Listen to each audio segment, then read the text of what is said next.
Meus irmãos, eu quero aproveitar esse momento e ter a atenção dos irmãos na leitura da palavra e depois as nossas crianças, os filhos da aliança, aos quais nós temos dirigido a palavra do Senhor em oração, em casa. Eles vão vir aqui à frente, nós vamos orar com eles, por eles, e eles vão subir também para aprender da palavra do Senhor e crescer nela. Vamos abrir nossas Bíblias lá no livro de Levíticos. Levíticos, capítulo 19.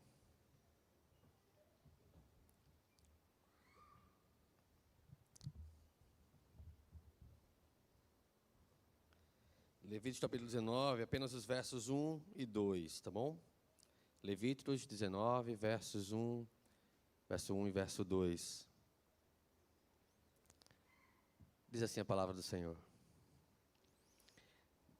Disse o Senhor a Moisés: fala a toda a congregação dos filhos de Israel e dize-lhes: santos sereis, porque eu, o Senhor, vosso Deus, sou santo. Até aqui. Vou convidar as crianças a virem à frente. Vocês podem se colocar aqui de lado, as crianças e os professores.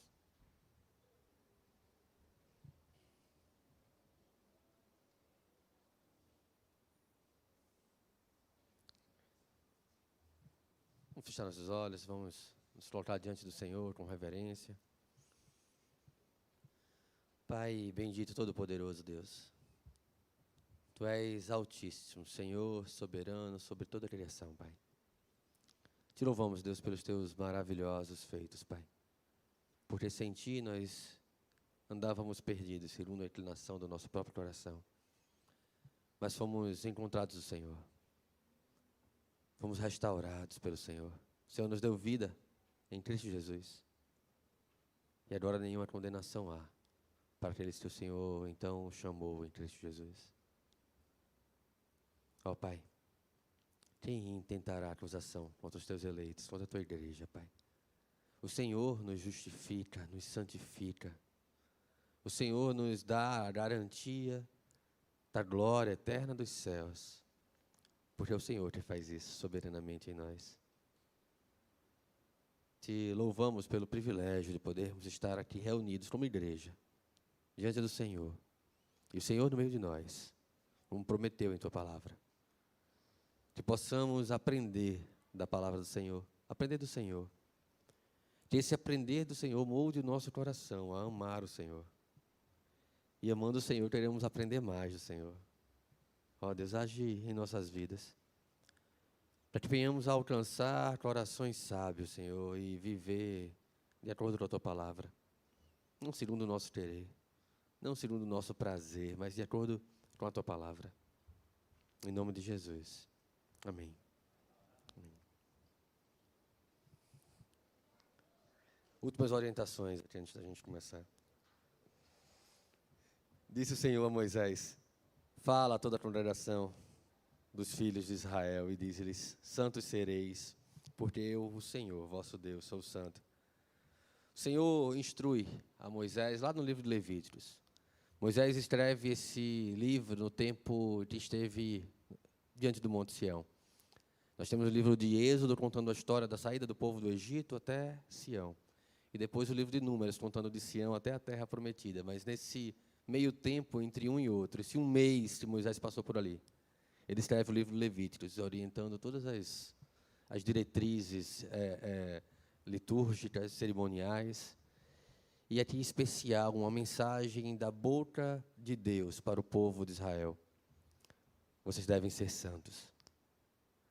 Vocês devem ser santos porque o Senhor é santo. Isso causa em nós um certo constrangimento, porque é uma responsabilidade pensarmos, e é nossa responsabilidade, estamos aprendendo muito sobre isso, como essas diretrizes caminham paralelamente e ao mesmo tempo se convergem, e ao mesmo tempo se sobrepõem.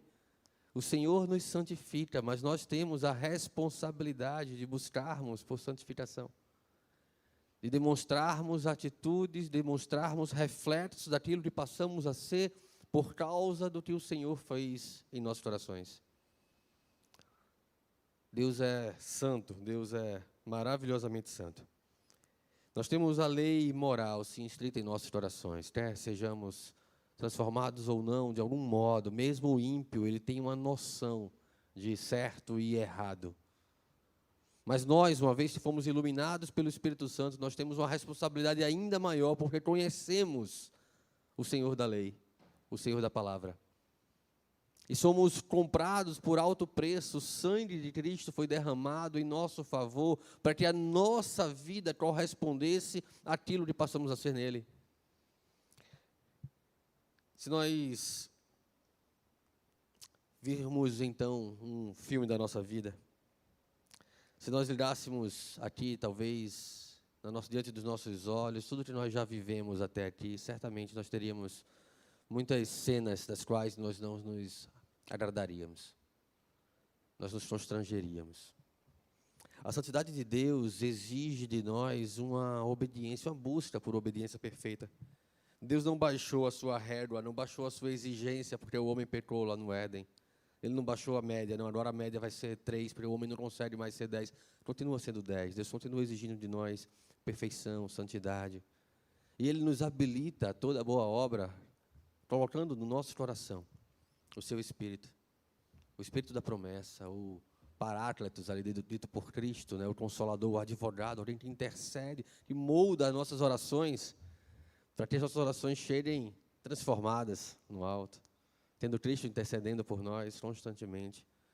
Nós temos todo o aparato necessário para realizarmos obras que correspondam àquilo que Deus é para nós. Obras de santidade, obras que reflitam um coração transformado. Nós aprendemos nos símbolos de fé da igreja o fim principal do homem. Eu tenho quase certeza que a maioria de vocês tem isso decorado. Qual o fim principal do homem? Pergunta nossos símbolos de fé. E a resposta é bem fácil, né, de ser lembrada, talvez nem tão fácil de ser vivida. Porque ela associa duas coisas que nós não estamos tão acostumados a associar. Que o mundo não associa, que o mundo tem como antagônico, como coisas completamente separadas. Mas a resposta a essa pergunta do fim, do resultado, daquilo que é a essência, o fundamento da nossa vida, ela diz que o fim principal do homem é glorificar a Deus e gozá-lo para sempre.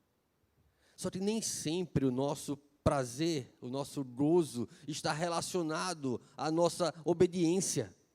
Porque muitas vezes obedecer a Deus, ser santo, parece algo desprazeroso. Eu nem sei se existe essa palavra, acho que veio da cabeça agora.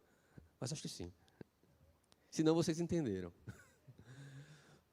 Nem sempre, na nossa mente, a gente associa glorificar a Deus, adorar ao Senhor com prazer, com alegria, com ter contentamento no Senhor. A gente muitas vezes acha que, não, o mundo oferece prazer, a igreja é religiosidade. O mundo oferece deleite, a igreja privação, não pode, não faz. Não é verdade? De modo geral, é isso que a gente aprende na cultura secularizada na qual nós estamos inseridos. E aí, se nós abraçamos o prazer do mundo, nós logo nos afastamos da igreja.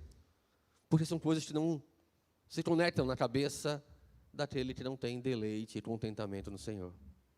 Nós não seremos santos como Deus é santo, se não encontrarmos prazer nas coisas do Senhor.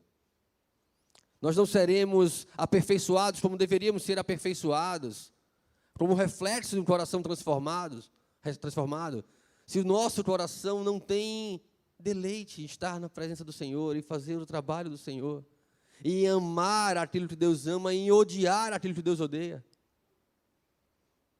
em abraçar a santidade e rejeitar o pecado, porque o nosso coração e a cultura na qual nós lidamos todos os dias, estamos inseridos nela, vai associar prazer à felicidade. Então, se você tem prazer, você é feliz.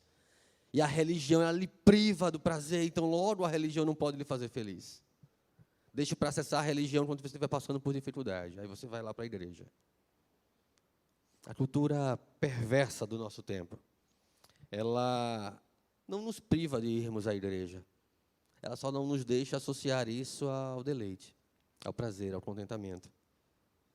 Esse é o modus operandi do nosso tempo. Para nós, homens perdidos, glorificar a Deus e ter gozo parecem duas pessoas que andam em direções contrárias. O mundo vai nos ensinar constantemente. As pessoas que não conhecem a Deus como nós deveríamos conhecer, com profundidade, com deleite, com contentamento. Ela vai nos ensinar que nós não temos que escolher apenas uma coisa. O princípio mundano, ele respeita a nossa fé, ele respeita a nossa religiosidade. Você precisa ter um lado espiritual, você já ouviu isso em algum lugar? Você precisa ter saúde, corpo santo, a mente sadia. E para isso você precisa buscar algo espiritual, se espiritualizar. Seja na mesquita, seja num templo budista, sei lá, qualquer coisa que seja que eleve, né, o seu lado espiritual. O mundo permite isso, o mundo aceita isso. Só que Deus não aceita. Deus é um pouco mais ciumento nesse aspecto, se podemos usar essa palavra. Talvez zeloso seja a melhor palavra. Deus não aceita dividir o nosso coração com o deleite desse mundo. Deus não aceita que nós tenhamos uma vida cheia de compartimentos. A minha sala aqui espiritual, minha sala aqui secular, o meu quarto aqui da minha profissão. Sabe como se a gente dividisse a nossa vida em vida secular e vida religiosa? Deus precisa ser, para que haja santidade em nós, para que haja reflexo de nova vida em Cristo Jesus, o fundamento de toda ela. Todo o resto da nossa vida, família, trabalho, tem que ser construído a partir da perspectiva de que Deus é tudo o que nós precisamos. Só que esse contentamento não é fácil de ser vivido. É fácil ser cantado às vezes. Vou lutar, vou vencer, ninguém vai me deter. A gente vai lá fora, primeira pedra a gente tropeça. Porque o nosso deleite, nosso prazer não está associado àquilo que Deus tem nos ensinado na sua palavra. Não está associado à nossa vida com Deus. Se você foi verdadeiramente convertido, transformado pelo poder do Senhor, através do Espírito Santo de Deus, deveríamos então estar prontos para o que vem depois disso.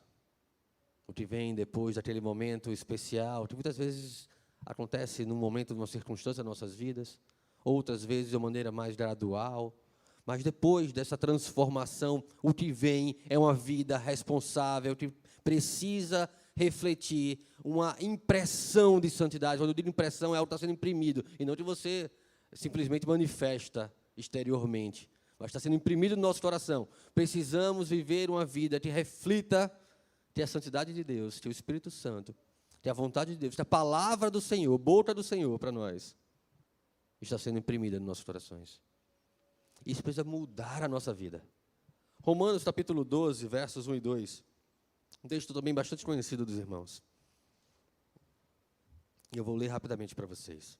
Diz assim: rogo-vos, pois, irmãos, pelas misericórdias de Deus, que apresenteis o vosso corpo por sacrifício vivo, santo e agradável a Deus, que é o vosso culto racional. E não vos conformeis com este século, mas transformai-vos pela renovação da vossa mente, para que experimenteis qual seja a boa, agradável e perfeita vontade de Deus.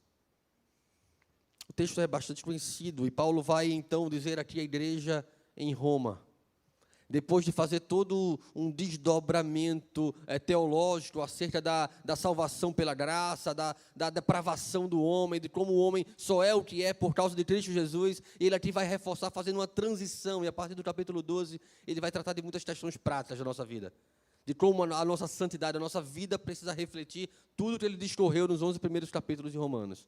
E aqui ele vai dizer, pelas misericórdias de Deus, não é nada que você tenha em você mesmo. Capacidade nenhuma nossa de vivermos de modo que nos tornemos mais amáveis por Deus. Não temos essa capacidade. Pelas misericórdias de Deus, apresenteis o vosso corpo por sacrifício vivo. Se todos os 11 capítulos de Romanos fez sentido na sua vida, se você compreende que você era depravado, que não havia um justo, nenhum sequer, que todos se depravaram, que todos se corromperam, mas que Deus os transformou, e o capítulo 8 é belíssimo. dá um renovo, dá uma coragem na gente. Que nada pode nos separar do amor de Deus, agora que estamos em Cristo Jesus. Agora, vocês precisam compreender que existe uma responsabilidade posterior a isso.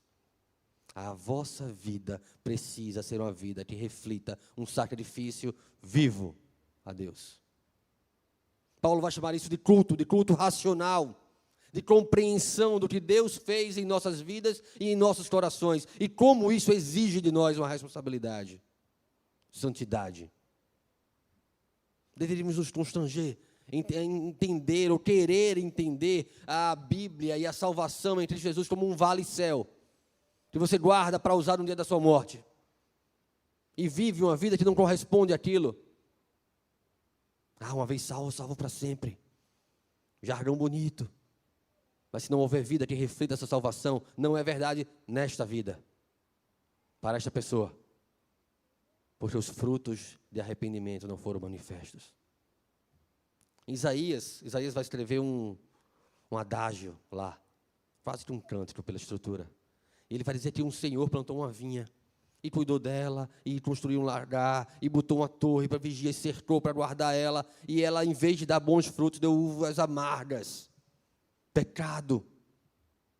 Depois o profeta vai comparar essa vinha à nação de Israel. Cristo vai dizer que Ele é a videira verdadeira, e todo aquele que for enxertado nele, que for colocado nele, em Cristo Jesus, dará fruto em abundância. Se a vida não produz frutos, se não estamos produzindo frutos, devemos buscar saber, no fundo do nosso coração, se fomos enxertados em Cristo Jesus. Porque santidade é um reflexo e uma responsabilidade do crente. Santidade é aquilo que nós manifestamos porque fomos transformados. Porque o Espírito Santo habita em nossos corações. Paulo vai ensinar aos romanos, aqui nesses 2 versos que nós lemos, sobre soberania e responsabilidade. Ele vai dizer que você deve entregar-se totalmente a Deus. Cada membro do seu corpo deve ser dedicado ao Senhor, um sacrifício vivo, santo e agradável a Deus. Responsabilidade nossa. Devemos dedicar a nossa vida ao Senhor, devemos moldar a nossa vida àquilo que queremos no Senhor. Temos essa responsabilidade, esse compromisso com Deus. Ele também vai dizer que nós não podemos mais voltar a tomar a forma deste século. Não devemos mais deixar sermos moldados por este tempo. Não vos moldeis, não tomem a forma deste tempo. Não vivam como se nada tivesse acontecido na vida de vocês. Não é possível estar em Cristo Jesus e não ser transformados por Ele, soberania de Deus. Não é possível estarmos em Cristo Jesus sem que a nossa vida mude, sem que a nossa cosmovisão mude, a nossa maneira de enxergar o mundo à nossa volta seja transformada por Ele. A obra de santidade em nossas vidas é algo que nós fazemos porque reconhecemos a nossa responsabilidade e porque fomos transformados por ela, para ela.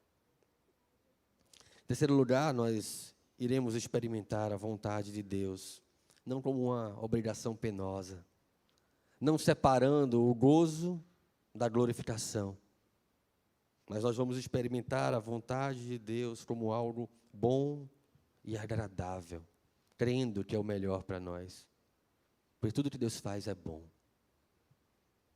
e Ele faz com que todas as coisas,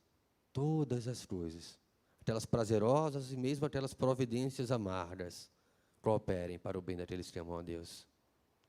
Tudo se molda para fazer de nós aquilo que o Senhor escreveu antes de termos forma, quando Ele fez todos os nossos dias.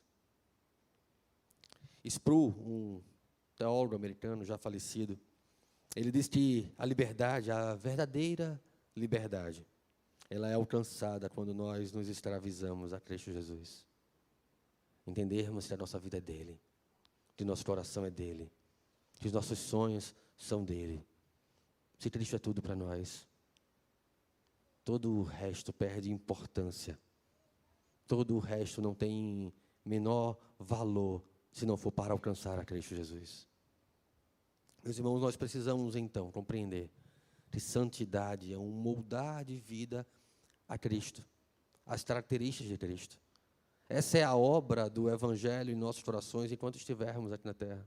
Enquanto ainda não somos glorificados, nós vamos sendo transformados de glória em glória à imagem de Cristo Jesus, sendo restaurada em nós a perfeita semelhança do Senhor, em retidão, justiça e pleno conhecimento de Deus, que nós vamos tendo à medida que nós vamos nos aproximando mais e mais de Cristo Jesus. Não é assim quando a gente está perto de gente que a gente gosta? A gente convive tanto, ele vai pegando o jeito, vai pegando, né, o jeito de falar, às vezes algumas expressões. É assim também quando nós nos apegamos à palavra do Senhor. Ela vai moldando a nossa linguagem. Ela vai moldando o nosso pensamento, as nossas orações. A palavra que eu tenho para a igreja essa manhã, e relembrando o texto de Levíticos que nós lemos, é que o Senhor é santo. E quanto mais nós nos aproximarmos dEle, quanto mais nós buscarmos viver de acordo com a sua palavra, nós vamos refletir a sua santidade. Quanto mais nós associarmos o prazer à glorificação do Senhor, à glória do Senhor, mais nós vamos refletir o seu caráter, e Cristo vai ser mais e mais glorificado em nós. Como disse certa vez, o Paul Tripp, não, fugiu agora o nome, mas enfim, como escreveu certa vez um teólogo, Cristo é mais glorificado em nós, quanto mais nós temos satisfação, contentamento nele. Quanto mais nós nos deleitarmos nele, quanto mais nós estivermos próximo dele, Cristo vai ser mais glorificado em nossas vidas. E louvado seja o nome dele por isso. Vamos fechar nossos olhos, vamos orar.